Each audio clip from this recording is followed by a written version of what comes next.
Well, we're almost at the end of January, and the 2026 Model Year Grenadiers are just now arriving to dealers. We've heard discussion and speculation about what the differences are, if any, for 2026, and I finally got a definitive list directly from INEOS. Hi, it's Josh, and today we're going to go over what INEOS is highlighting as the changes and enhancements to the 2026 model year. I've seen some videos saying that there are massive changes, and I can't say that I completely agree that it's massive. Some of the changes are certainly meaningful, but I dare say that nobody standing in front of a 2025 and 2026 Grenadier, or a 2024 for that matter, would be able to tell the difference between them. So let's dive in, but we can't dive too deep because it's a shallow pool and we'd hit the bottom pretty quickly. So first, let's talk about what models we're getting for 2026. You've got the base model, the off-road focused Trial Master, the more on-road focused Field Master, and new for 2026, the Black Edition. Now the Black Edition is basically a Field Master that went through its goth phase. You get the inky black paint, yes, that's what INEOS calls it, 18-inch black alloy wheels, a dark headliner, which honestly, finally, I mean, come on INEOS, it took you this long to give us a dark headliner? I've heard a lot of you that wish that they could have a dark headliner option. Well, now you can with the Black Edition. You also get a dark exterior pack, carpet flooring instead of rubber, a spare wheel lockable storage box, which is rather handy, and tinted privacy glass depending on your region, plus all the other 2026 updates that we're about to discuss. I think the Black Edition may appeal more to on-road folks, as the black is one of the more difficult colors to keep, looking nice and clean. Maybe it's just me, but would you off-road in a black truck, or would you choose a more mud-friendly color for your Grenadier? Let me know in the comments.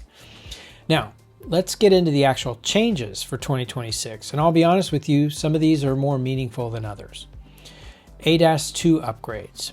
The biggest change is probably the ADAS 2 system, which that's what they call it.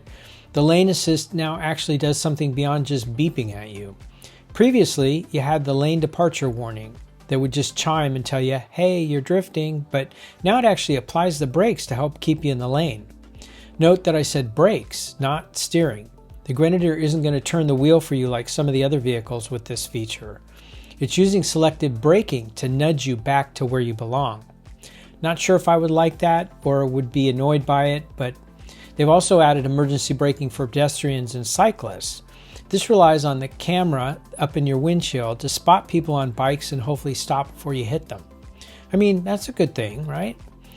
The new driver monitoring system uses an internal cabin camera to keep an eye on you, making sure that you're paying attention.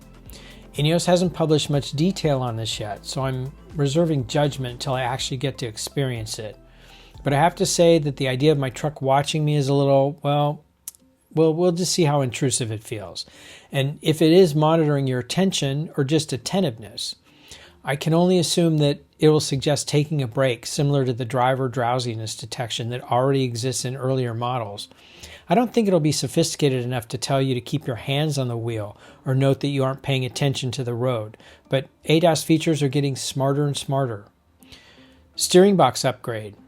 Here's one that's actually pretty meaningful. They upgraded the steering box to improve steering at high speeds and reduce turning radius. Now, the turning radius goes from 13.5 meters down to 12.8 meters. Now, for us Americans who think in feet, that's going to be about 44.3 feet down to 42 feet. So you're saving about 2.3 feet in your turning radius, which is roughly a 5% improvement. Now, that might sound like much, and I personally wish it would have been more. But if you're trying to make a U-turn or navigate a tight parking spot, every foot counts. But is it enough to make you want to spend more to get a 2026 model over a 2025? The HVAC system upgrade. Well, the HVAC system got upgraded, but INEOS is being pretty vague about what exactly changed. Common complaints have been that it's either underpowered for extreme climates, and some users have indicated that it struggles in really hot or really cold weather. Sometimes it gets whistly at higher fan speeds, or just random at maintaining the temperature you actually set. Hopefully they've addressed some of these issues, but we'll have to wait and see. Headlight design changes. They're calling this a design change to LEDs, but honestly, I think it might be a supplier change because they look pretty much the same to me. INEOS doesn't give any reason or detail for this change, so your guess is as good as mine. It may actually be a new supplier who is either more reliable, as we all know that supply chain issues are real challenges for auto manufacturers. We haven't heard of any issues with headlights on existing Grenadiers, so it's a bit of a mystery. For tires, you get either the Bridgestone's AT002 Dueler all-terrain for on-road and off-road use, or the BF Goodrich KO3s, which replace the outgoing KO2s that came on earlier models when you selected off-road tires or ordered a TrialMaster. The KO3s are supposed to be an improvement over the KO2s, so that's a nice upgrade. Other small changes, you get a storage net on the back of the front seats. Hey, more storage is good.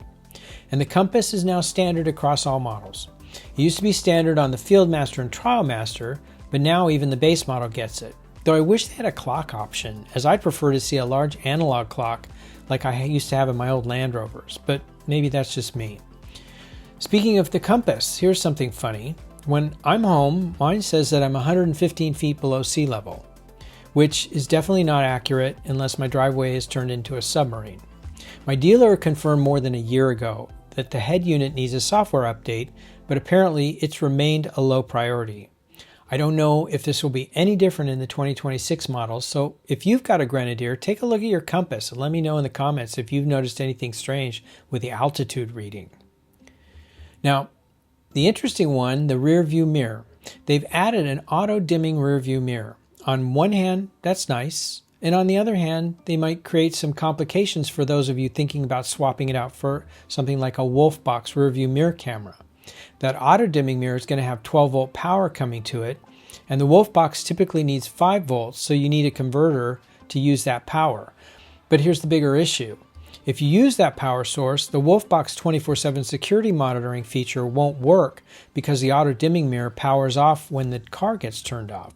So you probably want to run a direct connection to power the Wolfbox properly. And honestly, it goes without saying that INEOS should have just skipped the auto-dimming mirror and gone straight to an OEM rear view camera mirror. I mean, come on. It's 2026 and some of the top requested modifications that owners want is an OEM rear view camera mirror. I know I feel a lot safer with my Wolfbox than when I can see behind my Grenadier no matter what I have in the back. So I do think that it'll happen sometime in the future, but apparently not yet. So there you have it. That's the 2026 model year changes. Are they massive? I don't think so. Are some of them meaningful? Absolutely. The steering box upgrade, the ADAS 2 improvements, the tire options are all solid improvements. The rest is kind of, well, nice to have, but not exactly groundbreaking. If you're considering a Grenadier and you're trying to decide between a 2025 and a 2026, I'd say the decision probably comes down to availability and price more than the feature differences. The improvements are there, but they're evolutionary, not revolutionary. The 2026 Grenadier is still fundamentally the same truck that we've come to know and love. It's still built like a tank, it's going to take you to places that other vehicles can't go, and it's still going to have that unique character that makes it a Grenadier. These updates just make it a little bit better at doing what it already does. What do you think about these changes? Are there any in particular that excite you? Are there things that you wish INEOS had addressed that they didn't? Let me know in the comments below. And if you've got a compass reading that's wonky like mine, definitely share that too. So, thanks for watching, and I'll see you in the next video.